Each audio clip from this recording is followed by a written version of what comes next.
Hello all, welcome back to the Hand Spinner Review Spot YouTube channel. Please hit that subscription button to keep us going with what we're doing here and show your support. It's really well appreciated if you like what we're doing.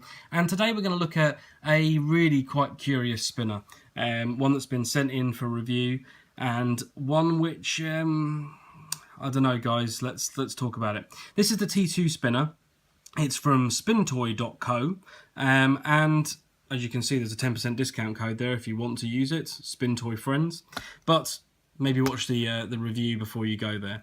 So, what have we got here? Well, this is the T2, as I say. So before we get into depth on this unique spinning object, let's have a look at it in size comparison with a few others, because that is really quite a key point here.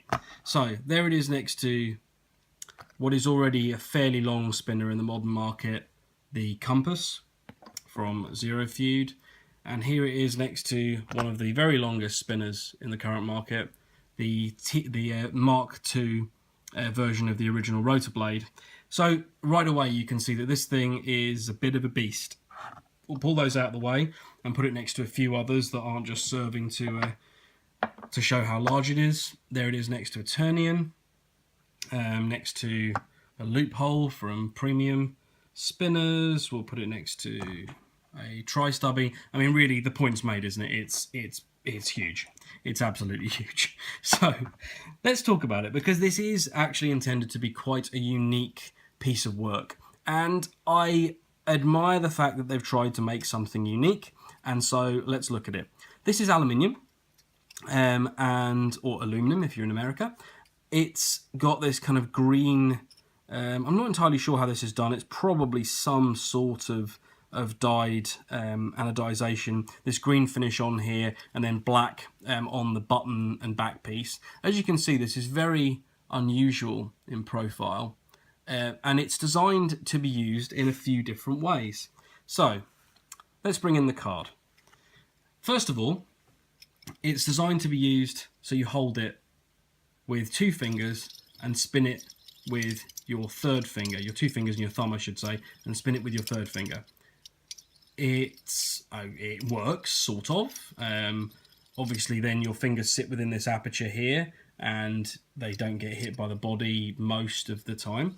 I'm pretty dexterous and I've got fairly small hands. I don't find this at all comfortable, and I have really tried. Yeah, I don't like it at all. I have fairly small hands, as I say. So the other thing they say is that you can use it in the classic hold.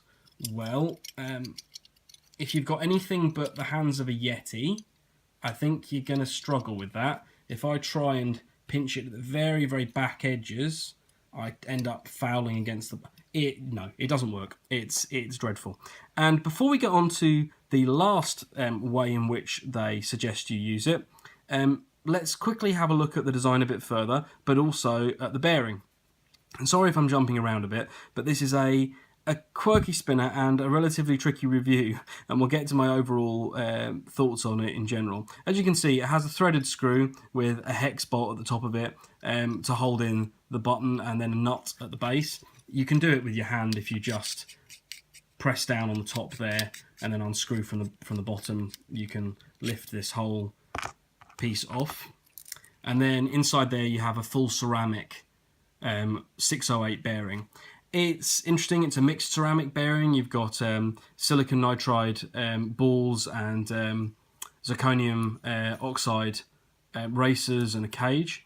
And yeah, it's in there nicely. It's well retained. All the machining on here is quite good. It's very clean. There's nothing wrong with any of the machining. It's made well. It's just the overall design that we've got an issue with here. This is interesting. It works perfectly well. The fact that it's got a screw in the top of it maybe feels a little bit low rent, but it's okay. And then what you'll notice here is what we're going to get onto next, which is that there is a neodymium magnet in the base here, and that's partly the reason why you have a full ceramic bearing. With the magnet being so close to the bearing, it would magnetize a hybrid or a full stainless bearing, and so you've got no option with some of the functionality they're trying to bundle in here but to use that. So yeah, so you can slot that back on and then put the nut back in and then screw it all back together. You can do it both ways, really. And there you go, it's back together again. So the other way they intend for you to use it is as a magnetic spinner on a device. You can put it on a fridge, or I put it on the front of my fan at work the other day, and it was quite fun because the fan was actually causing it to spin. And that is my favourite way to use this, is to stick it to something. Because to be honest, in every other way, I find this one of the most unpleasant spinners to use that I have had in my hands so far. It's just too big.